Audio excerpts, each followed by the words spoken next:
Assalamu alaikum. I have given you assignment number 1 for the course Calculus and Analytical Geometry. Today we will discuss its solution. This is assignment number 1, in which question number 1 we have to sketch the graph of the following 3 functions. In question number 2 we have given a graph and we have to find the function for this graph. In question number 3 we have 2 functions f and g and we have to find the formulas for composition f naught g and g naught f, and we have to state its domain. Let's start with question number 1, part 1, in which we have given a function and we have to find its we have to sketch its graph. First we will simplify this function. I will take common 2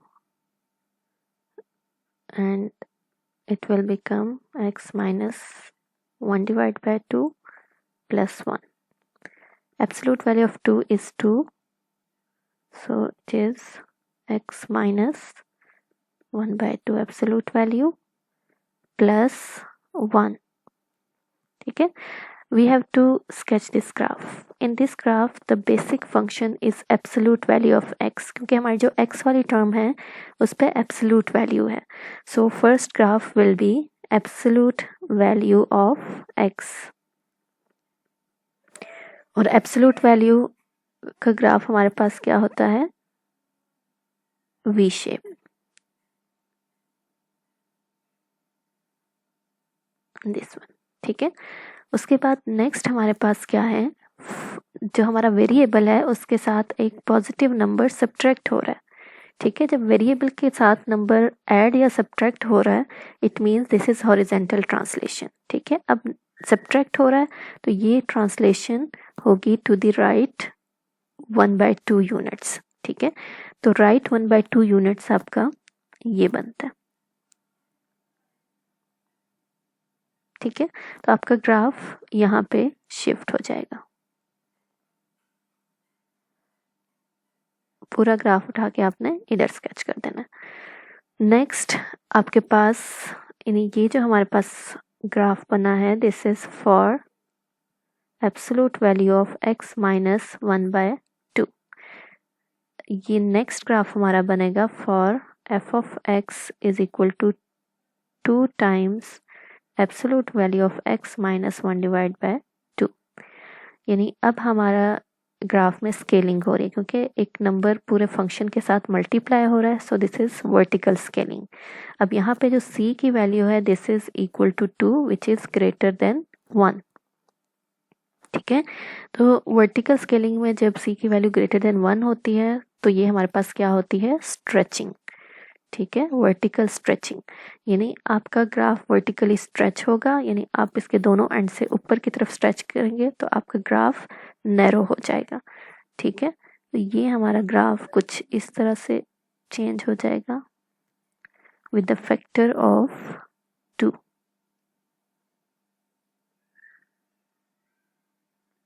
ये आपका graph हो जाएगा. Next आपका final graph है और ये हमारा हो जाएगा f of x is equal to 2 times absolute value of x minus 1/2 plus 1. अब आपके पूरे फंक्शन के साथ नंबर ऐड हो रहा है, so this is vertical translation 1 unit upward, क्योंकि ऐड हो रहा है तो 1 यूनिट अपवर्ड. तो ये ग्राफ आपका यहाँ अपवर्ड शिफ्ट हो जाएगा.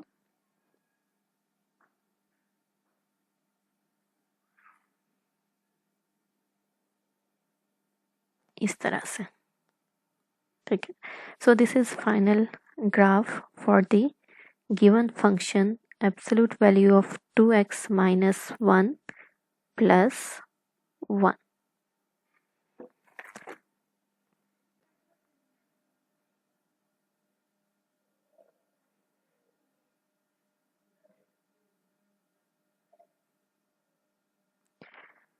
Next we have to sketch the graph of this piecewise defined function. In the first part we have the graph of 1 by x for the domain x greater than 3, means x greater than 3 के लिए हमने 1 by x का graph sketch करना है. ठीक है, अब normally अगर हम इस रिस्ट्रिक्टेड डोमेन को कंसीडर ना करें तो हमारे पास 1/x का ग्राफ कुछ ऐसा होता है, इस तरह से। ठीक है, इस तरह से।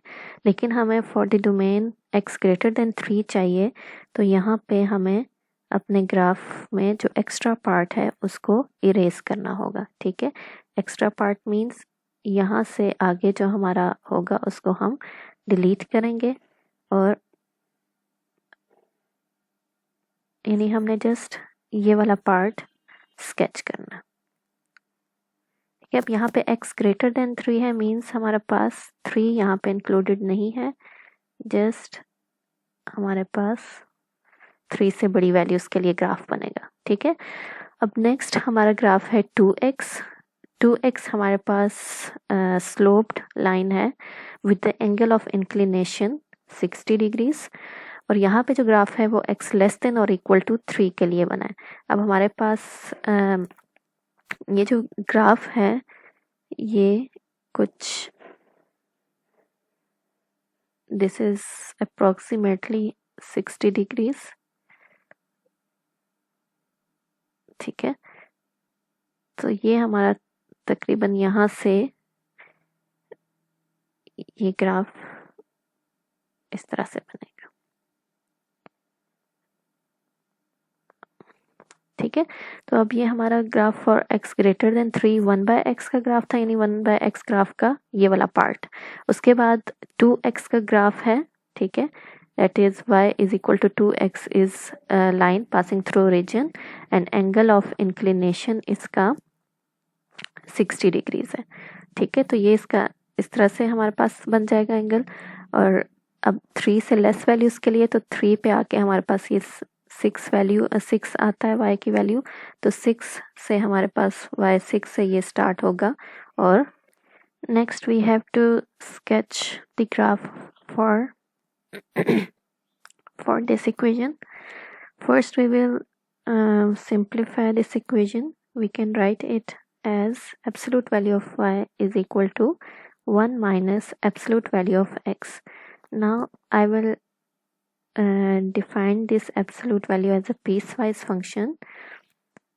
It is y is equal to 1 minus absolute value of x for y greater than or equal to 0, and minus y is equal to 1 minus absolute value of x for y is less than 0. इसको हम ये negative sign दूसरी side पे ले जाते हैं, so we will multiply this equation with -1. It will become y is equal to -1 plus absolute value of x for y is less than 0. Now we have to sketch this graph and this graph. First हम इस वाले graph को sketch करेंगे। This is y is equal to 1 minus absolute value of x. अब absolute value of x का graph आप सबको पता है, ये आपके absolute value of x का ग्राफ होता है। ठीक है, अब यहाँ पे नेक्स्ट हमारे पास क्या हो रहा है, एब्सोल्यूट वैल्यू ऑफ x के साथ -1 मल्टीप्लाई हो रहा है। ठीक है, जब पूरे फंक्शन के साथ -1 मल्टीप्लाई हो रहा है तो इट मीन्स कि ये रिफ्लेक्शन हो रही है। और कौन सी रिफ्लेक्शन है, रिफ्लेक्शन अबाउट x एक्सिस, यानी यही जो ग्राफ है ये रिफ्लेक्ट हो जाएगा अबाउट x एक्सिस, तो ये हमारा ग्राफ इस तरह से हो जाएगा। This is graph for absolute value of x. This is graph for minus absolute value of x. Next अब हमारे पास क्या है, इसमें हमारे पास 1 ऐड हो रहा है पूरे फंक्शन में, यानी this is means this is vertical translation 1 unit upward, positive sign है 1 के साथ, सो 1 यूनिट्स अपवर्ड। ठीक है, अब यही ग्राफ आपका क्या हो जाएगा, 1 यूनिट अपवर्ड स्केच शिफ्ट हो जाएगा। तो इसको मैं यहाँ पे स्केच कर रही हूँ, 1 यूनिट अपवर्ड ये है। ठीक है, और यहाँ पे ये भी देखें कि y क्या है, y इज ग्रेटर देन और इक्वल टू 0, यानी हमारा जो ग्राफ है वो एक्स एक्सिस से नीचे यानी नेगेटिव y में नहीं जाना चाहिए, तो हम एक्स एक्सिस पे आके रुक जाएंगे। तो यहाँ पे हमारे पास आ जाएगा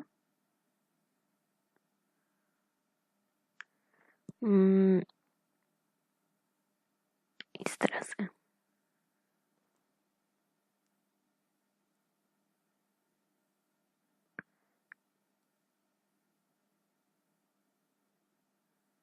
ये हमारा ग्राफ बनेगा for this first part.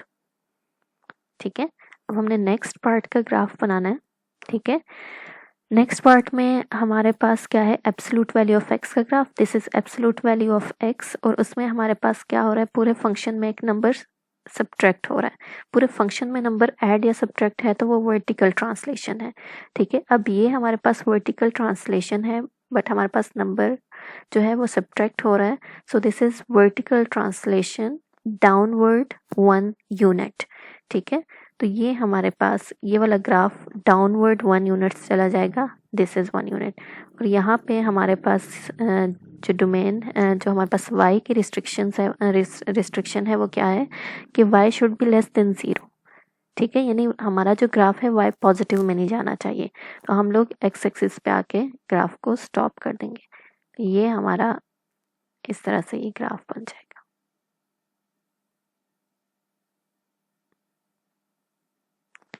This is the graph for the following equation. In question number 2, we have given a graph and we have to find its function. So there are different parts of the graph, so we will find function for each part separately. First, we will find function for this horizontal line. अब horizontal line के लिए हमारे पास function क्या होता है, y is equal to some constant। ठीक है, अब अगर हम स्केलिंग देखें तो ये हमारे पास -1 है और ये -2 है।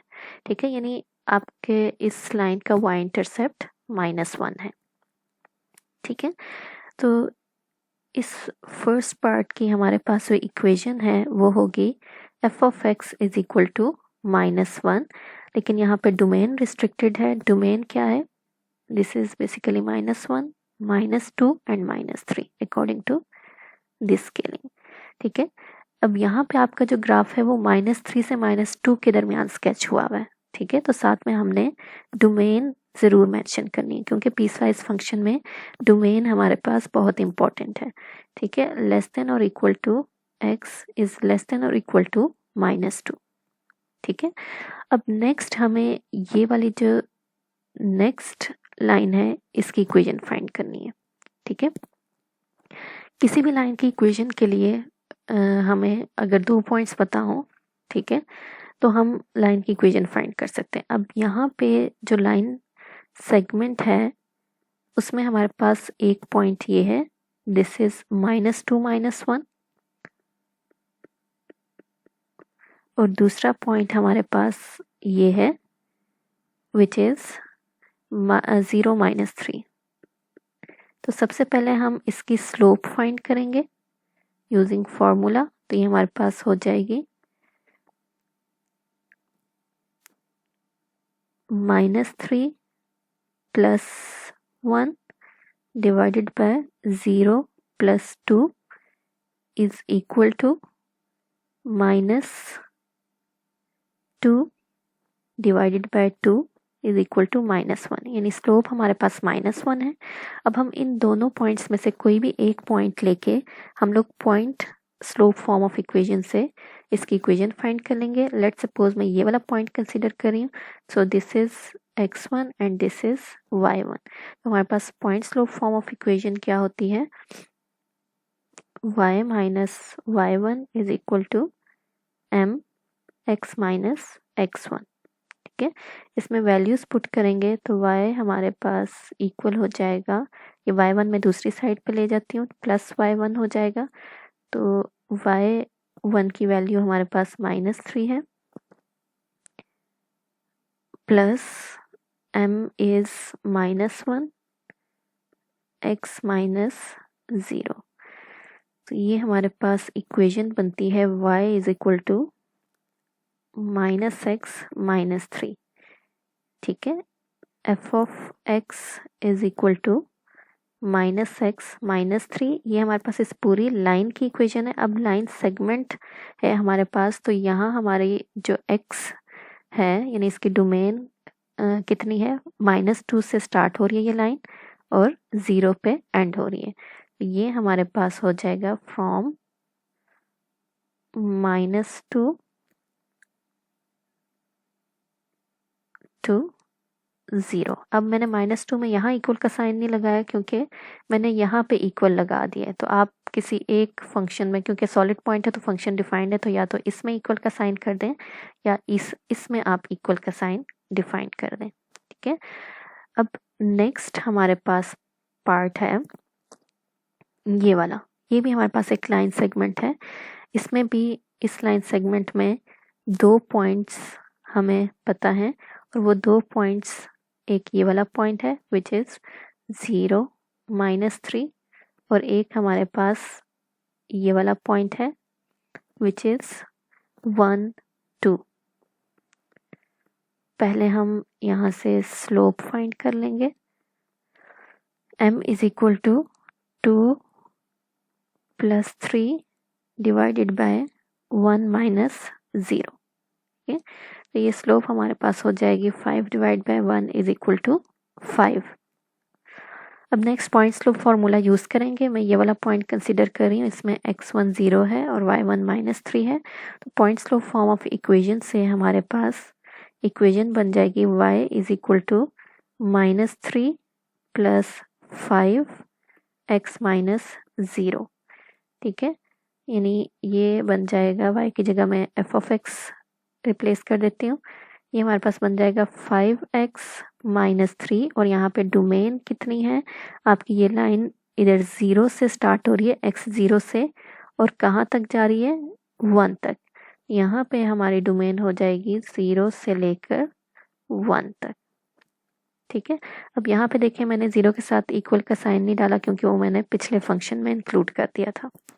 ठीक है, अब हम नेक्स्ट पार्ट की तरफ चलते हैं। नेक्स्ट पार्ट आपके पास ये कर्व है। अगर आप इस कर्व को गौर से इसकी स्केलिंग देखें तो हमारे पास ये बेसिकली सेमी सर्कल है। ठीक है, क्योंकि ये इसका सेंटर है। ठीक है, सेंटर से इस साइड पे भी 2 यूनिट्स का डिस्टेंस है, इस साइड पे भी 2 यूनिट्स का डिस्टेंस है और नीचे भी 2 यूनिट्स का डिस्टेंस है। यानी सारा हमारे पास यहाँ पे 2 यूनिट्स का डिस्टेंस है सेंटर से। तो सेम डिस्टेंस अगर होता है सेंटर से तो वो हमारे पास क्या होता है, सर्कल। ठीक है, अब ये हमारे पास सर्कल का एक पार्ट है, this is lower semi circle. ठीक है, तो मैंने आप लोगों को सेमी सर्कल्स की इक्वेशंस बताई थी।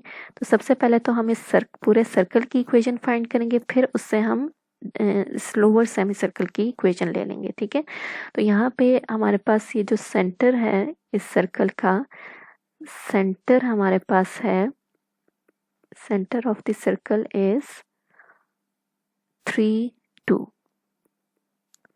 and radius of the circle is 2। ठीक, क्योंकि सेंटर से सारा डिस्टेंस हमारे पास 2 है। So here the equation of the circle is x - 3 whole square plus y - 2 whole square is equal to square of 2। तो अब यहाँ पे सबसे पहले तो हम y को in terms of x express कर लेते हैं। Is y - 2 whole square is equal to 4, ये 2 का स्क्वायर 4 है, 4 - x - 3 होल स्क्वायर। ठीक है, यहाँ से अब हम स्क्वायर रूट ले लेते हैं। तो हमारे पास y - 2 is equal to plus minus square root 4 - x - 3 whole square. ठीक है, अब हमारा यहाँ पे नेक्स्ट हमारे पास हो जाएगा 2, दूसरी साइड पे चला जाएगा। ठीक है, तो this is 2 plus minus square root of 4 minus x minus 3 whole square, इस तरह से। ठीक है। अच्छा, अब नेक्स्ट यहाँ पे क्योंकि हम लोअर सेमी सर्कल ले रहे हैं, ठीक है, तो हमारे पास नेगेटिव वाला पार्ट होना चाहिए। ठीक है, तो हम पॉजिटिव वाला पार्ट इरेज कर देंगे क्योंकि लोअर सेमी सर्कल। ठीक है, so this is the equation for this part. और यहाँ पे इसकी डोमेन रिस्ट्रिक्ट है फ्रॉम 1 to 5 और 5 पे फंक्शन अनडिफाइंड है। यहाँ पे यूनिट सर्कल बना हुआ है, सॉलिड पॉइंट नहीं है। तो हमारे पास 1 से स्टार्ट हो रहा है, 1 हम पिछले फंक्शन में इंक्लूड कर चुके हैं तो यहाँ पे मैं इंक्लूड नहीं करूँगी। x इज लेस देन 5, 5 पे फंक्शन अनडिफाइंड है तो इसमें इक्वल का साइन नहीं लगाएंगे। ठीक है, तो ये y को मैं f ऑफ x से रिप्लेस कर देती हूँ। तो ये हमारे पास सारे फंक्शंस विद डोमेन हमने डिफाइन कर दिए। अब इसको हम एक फंक्शन में लिख लेते हैं इकट्ठा करके। तो फर्स्ट हमारे पास फंक्शन क्या बना था, -1, और इसके लिए डोमेन हमारी थी फ्रॉम -3 लेस देन और equal to x is less than और इक्वल टू 2। नेक्स्ट हमारा फंक्शन बना है -x -3 -x -3, और इसके लिए हमारी डोमेन है -2 is less then x is less than और इक्वल टू 0। नेक्स्ट हमारा फंक्शन बना है 5x -3 5x -3 for the domain 0 to 1। Next हमारे पास ये फंक्शन है 2 minus square root 4 minus x minus 3 whole square square root. आप चाहें तो स्क्वायर रूट के अंदर वाले जो टर्म है उसको सिंप्लीफाई भी कर सकते हैं, चाहें तो इसी तरह लिख लें, x इज लेस देन 5। तो ये हमारे पास कंप्लीट पीस वाइज फंक्शन आ गया।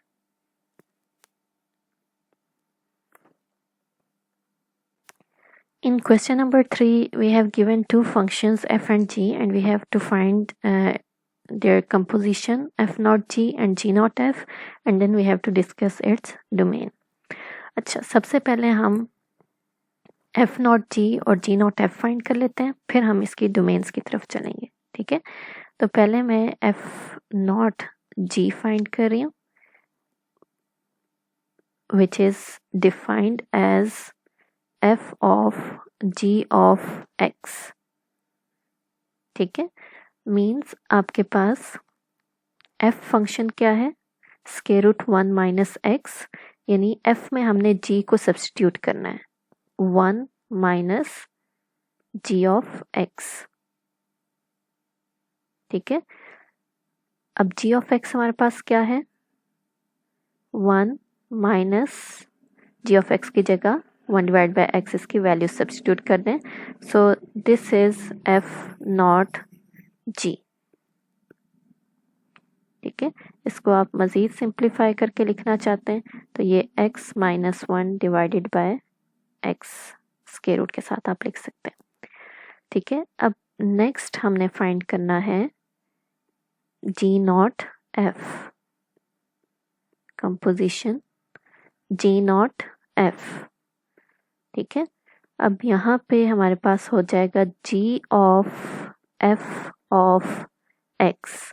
ठीक है, यानी अब हमने g में f को सब्स्टिट्यूट करना है। ठीक है, अब हमारे पास g फंक्शन है 1 डिवाइड बाय x, तो x की जगह हमने क्या सब्स्टिट्यूट करना है, f ऑफ x, और f ऑफ x हमारे पास क्या है, 1 divided bye f of x की जगह हमने वैल्यू सब्स्टिट्यूट कर दी है 1 minus x। So g naught f is defined as 1 divided by square root 1 minus x. Now we have to discuss its domain. तो इसकी डोमेन फाइंड करने के लिए सबसे पहले तो हम इन दोनों फंक्शंस f और g की डोमेन और रेंज को यहाँ पे लिख लेते हैं। ठीक है, सबसे पहले हम डोमेन ऑफ f लिखते हैं। ठीक है, डोमेन ऑफ एफ इज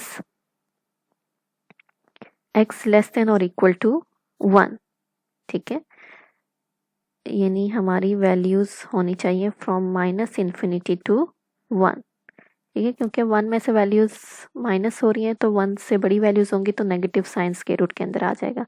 आप बेसिकली 1 - x ग्रेटर देन और इक्वल टू 0 को जब सॉल्व करेंगे तो आपके पास यही सोल्यूशन आएगा, ठीक है। अब हमारे पास आ जाती है डोमेन ऑफ जी। जी की डोमेन क्या है? 0 सिर्फ एक्सक्लूड करना है, बाकी सारी वैल्यूज इंक्लूड हैं, ठीक है। अब हमने लिखनी है रेंज ऑफ एफ। एफ की रेंज क्या है? हमारे पास पॉजिटिव ऐसी वैल्यूज दे रहे हैं जिसके लिए स्क्वायर रूट के अंदर पॉजिटिव नंबर्स आएंगे, तो हमारे पास आंसर में जस्ट पॉजिटिव नंबर्स आएंगे, 0 टू पॉजिटिव इन्फिनिटी, ठीक है। Range of g is same as domain of g. इनकी डोमेन्स हम ऑलरेडी डिटेल में डिस्कस कर चुके हैं, इसलिए मैं यहाँ पे इसकी डोमेन रेंज की डिटेल में, एफ और जी की डोमेन और रेंज की डिटेल में नहीं जाऊंगी।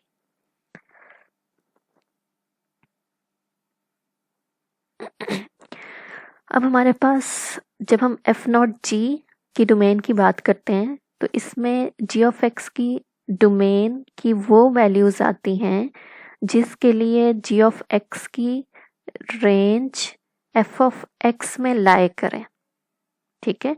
यानी इसको अगर हम सिंपल वर्ड्स में लिखना चाहें तो हम इस तरह से लिख सकते हैं कि हमारे पास if range of f is subset of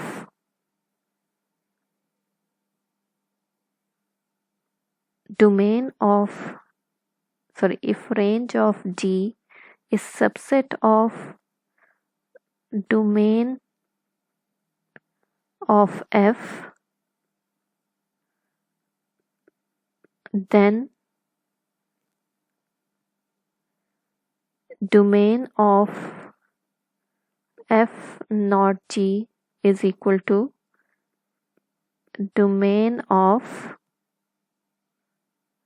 G, ठीक है।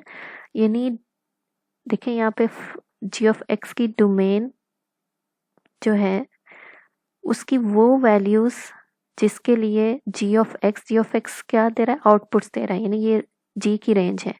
जी की रेंज जो है वो एफ की डोमेन में लाई करे। अब जी क्या है? एफ की डोमेन में है, ठीक है। तो आप इस चीज को याद रख लें कि एफ नॉट जी के लिए डोमेन फाइंड करनी है तो ये कंडीशन सेटिस्फाई होनी चाहिए। अगर ये नहीं सेटिस्फाई होती तो हम डोमेन को रिस्ट्रिक्ट करेंगे, ठीक है। अब यहाँ पे देखें range of g is subset of, अभी ये हम एफ नॉट जी के लिए फाइंड करें, ठीक है। डोमेन ऑफ जी को हम चेक कर लेते हैं। जी की ये डोमेन है, is this subset of domain of F? क्या ये डोमेन ऑफ एफ का सबसेट है? नहीं है, क्योंकि इसमें हमारे पास कुछ एक्स्ट्रा वैल्यूज भी आ रही हैं, ठीक है। तो ये कंडीशन यहाँ पे सेटिस्फाई नहीं करी। Here range of G is not a subset of domain of F, ठीक है। यानी अब हमने देखना है कि हमारी जो डोमेन है, ठीक है, अब हमारी जो रेंज है G की, ठीक है, उसको हमने ऐसे रखना है कि वो डोमेन ऑफ F बन जाए, ठीक है। यानी रेंज ऑफ जी अगर हम देखें तो इसको हमने ऐसा रखना है कि ये डोमेन ऑफ एफ का सबसेट बन जाए।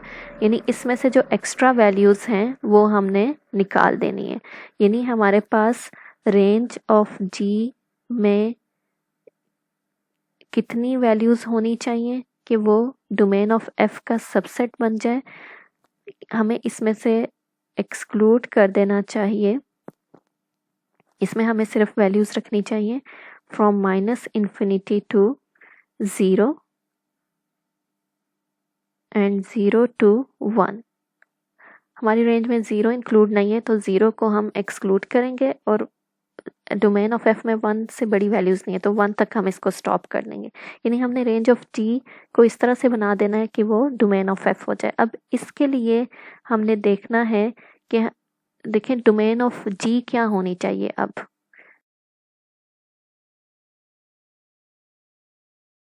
ठीक है, अब रेंज हमारे पास क्या है, range of ji basically 1/x की वैल्यूज हैं। 1/x की वैल्यूज क्या होनी चाहिए, शुड बी लेस देन और इक्वल टू 1। ठीक है, इसमें से 0 एक्सक्लूड होगा, उसको हम खुद ही देख लेंगे। ठीक है, 0 इसमें नहीं है, वो हम इधर पहले हम इसको सॉल्व करेंगे क्योंकि हमें जी की डोमेन चाहिए। तो हम रेंज हमारे पास 1/x है क्योंकि ये आउटपुट होती है, डोमेन का मतलब है x की वैल्यूज। इसको हम सॉल्व करेंगे, इसके लिए जो x की वैल्यूज आएंगी वो जी की डोमेन होगी। ठीक है, तो ये हमारे पास, हम इसका रेसिप्रोकल ले लेते हैं। रेसिप्रोकल लेंगे तो इनइक्वालिटी रिवर्स हो जाएगी, तो ये हमारे पास x ग्रेटर देन और इक्वल टू 1 आ जाता है। अब x ग्रेटर देन और इक्वल टू 1 में 0 वैसे ही नहीं होता। ठीक है, तो ये हमारे पास आ जाएगा domain of f not g is equal to from 1 to positive infinity. ठीक है, आप इस पार्ट के लिए बेशक अलग सॉल्व कर लें कि 1/x should be less than 0 इस तरह से, एंड फ्रॉम 0 टू 1 के लिए अलग सॉल्व कर लें, तो आपके पास यही डोमेन आएगी। ठीक है,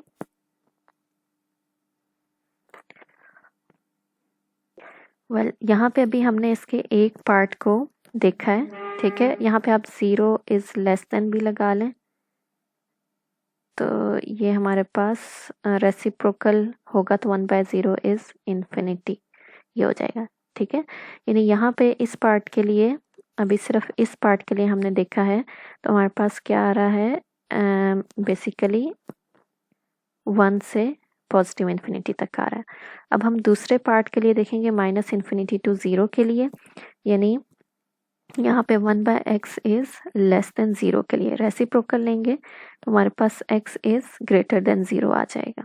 ठीक है, x is greater than 0 means from 0 to positive infinity. तो इन दोनों को अगर हम कंबाइन करें तो हमारे पास f0g की डोमेन क्या आ जाएगी, f0g is equal to from 0 to positive infinity. ठीक है, अब नेक्स्ट हमें g0f की डोमेन फाइंड करनी है। ठीक है, डोमेन ऑफ g0f। ठीक है, इसके लिए हमें क्या देखना है, if range of f is subset of domain of g, then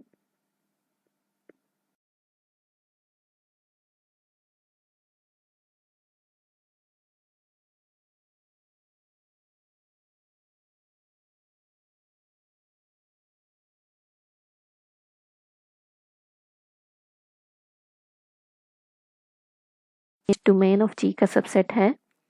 range of f ये है, क्या ये डोमेन ऑफ g का सबसेट है, तो ये इसका सबसेट नहीं है क्योंकि इसमें एक एक्स्ट्रा वैल्यू 0 इंक्लूड है। रेंज ऑफ f में 0 इंक्लूड है लेकिन डोमेन ऑफ g में 0 नहीं है, सो range of f is not a subset of domain of g। Range of f is not a subset of domain of g, तो यानी हमें फिर से यहाँ पे रिस्ट्रिक्ट करनी पड़ेगी डोमेन ऑफ f को। ठीक है, अब यहाँ पे हमारे उसमें जो एक्स्ट्रा चीज़ है रेंज ऑफ f में वो 0 है, यानी रेंज ऑफ f जो है उसको हमने चेंज करना है। रेंज ऑफ f क्या होना चाहिए, अब इसमें से 0 को एक्सक्लूड कर दें, फिर ये इसका सबसेट बन जाएगा। ठीक है, तो 0 पे ओपन इंटरवल लगा दिया।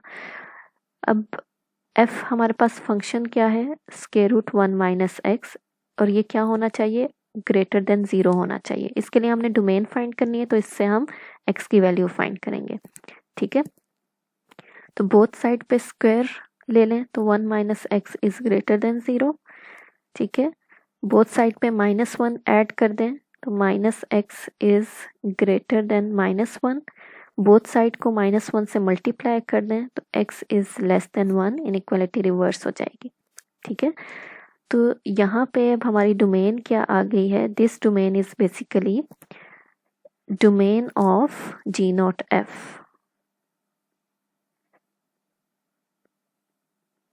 okay, and this is -∞ to 1, और 1 पे भी ओपन इंटरवल है क्योंकि 1 इसमें इंक्लूड नहीं है। सो ये हमारे पास असाइनमेंट का सॉल्यूशन था। होपफुली आप लोगों को चीज़ें क्लियर हो गई होंगी, और जो भी मिस्टेक्स आप लोगों ने असाइनमेंट में किए